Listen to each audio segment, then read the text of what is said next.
बहुत जल्दी से भाग रहा है, कब कैलेंडर चेंज हो जाता है साल का पता नहीं चलता। लेकिन फिर भी हम लोग संसार सागर में बोध नहीं होता है जीवन का कि कितना अनमोल समय हम खो रहे हैं जीवन। तो सिया राम ध्यान करो, थोड़ी सी जिंदगी है, जहाँ से आए हो वहीं जाना है। यहाँ हुज्जत की लड़ाई झगड़ा सब करने का काम नहीं है। काहे की नहीं बैठ करके जाना है, किसी से मत सताइए, मत विश्वास कीजिए, मत विश्वासघात कीजिए। अंत में मर जाना है। दुनिया को भगवान समझाते हैं और आशीर्वाद देते हैं कि जाते राधे तुझको मिल जाए। आशीर्वाद दे के भगवान दंडी स्वामी के रूप में जाके अंदर ध्यान हो गए। बनिया ने जाकर के देखा कि उसकी नौका धन से परिपूर्ण है, बहुत प्रसन्न होता है बनिया, सबको मनोरथ सुनाता है कि सत्यदेव की कृपा से मेरा धन मुझको पुनः प्राप्त हो गया। सत्यदेव की कृपा से मेरा धन मुझको पुनः प्राप्त हो गया, मिल गया मुझको मेरा धन। ब्राह्मणों को बुला करके बनिया मंगलाचार करता है, बहुत सा धन दान करता है, फिर अपने नगर का प्रस्थान करता है। जब बनिया अपने नगर के निकट पहुंच गया, बनिया का गांव दिखाई देने लगा। जब बनिया का गांव दिखाई देने लगा तो बनिया ने अपने नौकर से कहा कि मेरे घर जाओ, मेरी पत्नी को, मेरी बेटी को संदेश दो कि बनिया अपने जमाता के साथ बहुत सा धन लेकर के नगर के निकट पहुंच चुके हैं।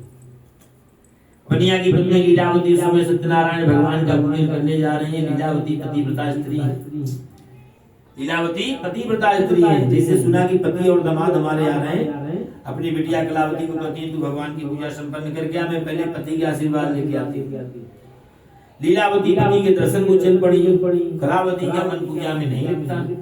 कलावती जल्दी जल्दी पूजा संपन्न करती है, प्रसाद भी न लेकर के पति के दर्शन को चल पड़ी। कलावती भगवान का प्रसाद भी न लेकर के पति के दर्शन को चल पड़ी। प्रसाद का अपमान देख करके भगवान रुष्ट हो गए। प्रसाद का अपमान नहीं करना चाहिए, प्रसाद में फल है, भगवान रुष्ट हो जाते हैं।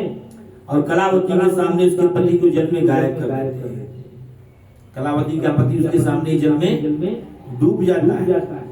नौका चलाने वाले मल्लाह दिखाई देते हैं, लेकिन उसका पति नहीं दिखाई देता। गिर पड़ी जमीन पे, रोने लगी। क्या करे, जिसका पति ना रहे दुनिया में उसका ठिकाना कहाँ है। मल्लाह चिंता करने लगे कि देखते देखते बनिया का दिमाग गायब हो गया।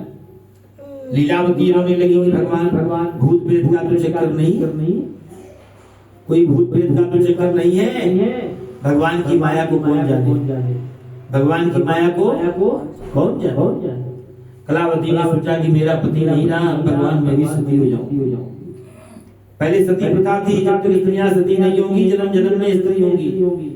कलावती ने सोचा कि मैं भी सती हो जाऊं। घर जाती है, खड़ाऊ लेकर के आती है, निश्चय संकल्प करती है सती होने के लिए। ये सब देख करके बनिया रोने लगा कि हे भगवान आपने सब कुछ मेरा छीन लिया, अब ये धन दौलत मेरे काम का नहीं रहा। बनिया भी मरणासन हो जाता है, बनिया को भी आनंद आ जाता है। आकाशवाणी होती है कि हे साधु, तेरी कन्या मेरे प्रसाद का त्याग करके आई है, या घर जाए प्रसाद खा करके आए, इसको इसका पति संदेश प्राप्त होगा। ऐसी आकाशवाणी कलावती ने भी सुना। घर जाती है, प्रसाद खा वापस सुनो से पति के दर्शन हुए।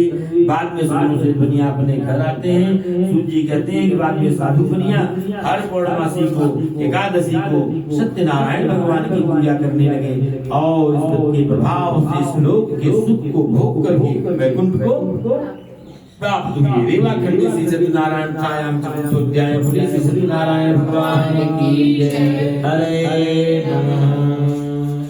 5 मिनट और भैया कथा के पंचम अध्याय का महात्म सभी श्रवण करेंगे। हरे नमः।